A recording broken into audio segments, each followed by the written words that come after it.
Hi everyone, thank you for clicking into this video. Look at me, I'm spending the day in one of the most magical places in the world. But this isn't a normal travel video. I'm not going to talk about the rides or amazing foods that we had in Disneyland.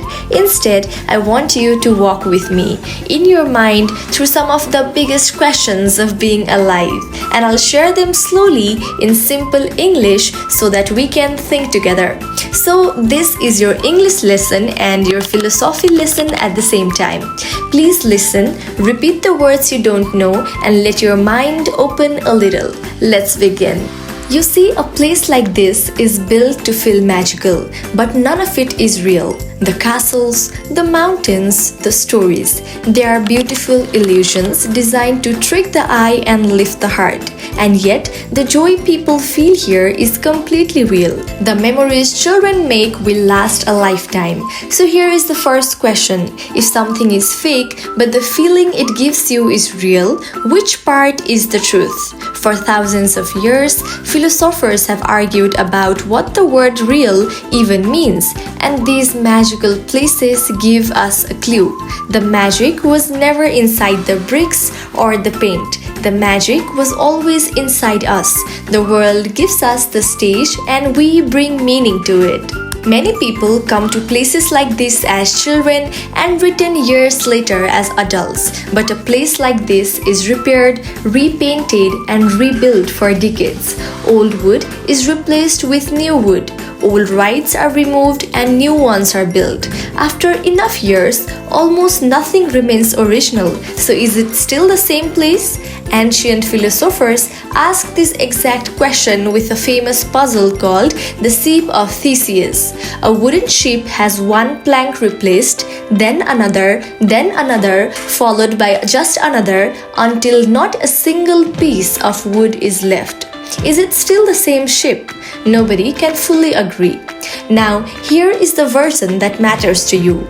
Every cell in your body gets replaced over the years. Your skin, your thoughts, your dreams, all different from when you were a child.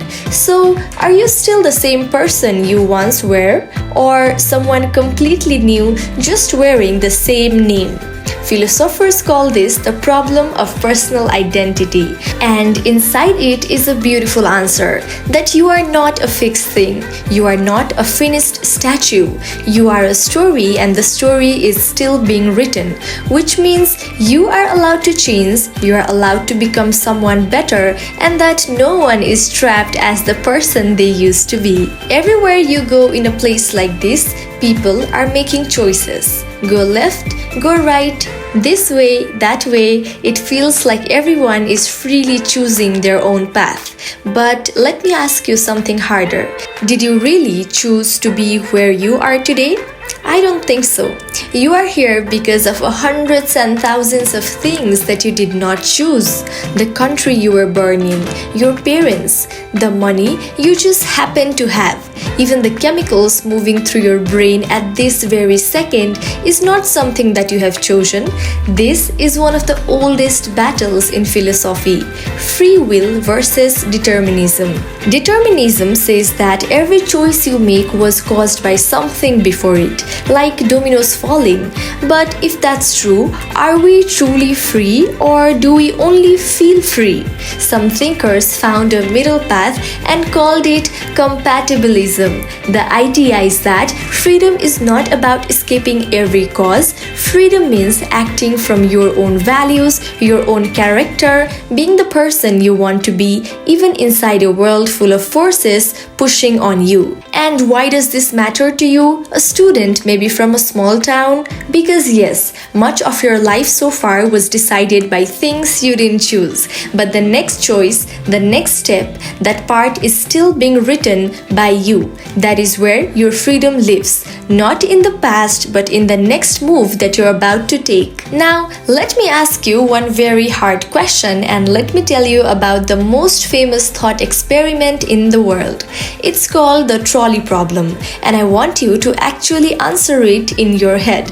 Imagine there's a runway train speeding down a track. Ahead of it, 5 people are tied to the rails and they will die. But you are standing next to a lever. If you pull the lever, the train switches to another track where only one person is tied down. So, do you pull the lever? Kill one person to save 5? Most people say yes, 5 is more than 1, simple. But now I change one small thing, there is no lever. Instead, you are standing on a bridge beside a large stranger and the only way to stop the train and save the 5 is to pull that stranger onto the track. Same math, 1 dies, 5 live. But now, almost everyone refuses. Even though the numbers are exactly the same, why does it feel so different to push someone with your own hands? Here's the point, and it's the most important lesson in this whole video. The trolley problem has no clean answer. It was never a riddle to solve.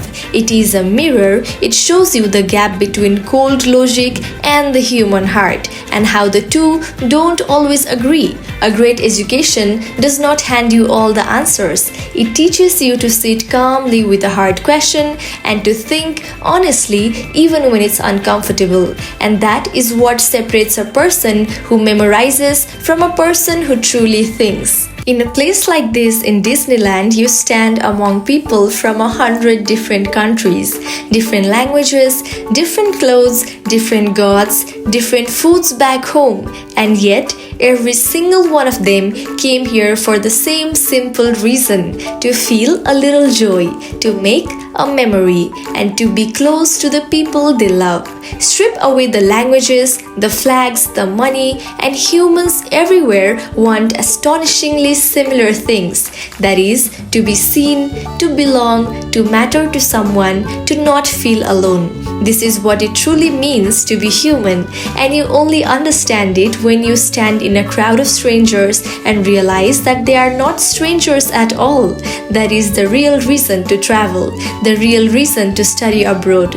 Not just a degree, not just a better job, but the discovery that people everywhere, underneath everything, are just like you. And when you learn that in your bones, you stop being afraid of the world and you begin to belong to all of it. People call Disneyland one of the happiest places on earth. But watch what really happens. You wait for a long time, maybe 2 to 3 hours on a queue for a moment of joy that passes very quickly. The happiness is huge when you enjoy the ride, and then it fades and you start looking for the next thing that's around. Psychologists have a name for this. It's called the hedonic treadmill. We get used to good things very fast. The new phone, the new success, the big win. Yes, the joy is real, but it fades and soon we want more. We keep walking, but happiness keeps moving away like a treadmill under our feet. This is the great trap of a life. The trap of I'll be happy when ... I'll be happy when I pass the exam. I'll be happy when I get the visa. I'll be happy when I move abroad, when I'm finally rich. But the finish line keeps on moving ahead and ahead. There is always a next thing. So real happiness was never about waiting at the top of the next mountain. It was here, in an ordinary moment, in a breath, in quiet conversation. The people who understand this early live a completely different kind of life. Okay, now let me ask you the heaviest question of all.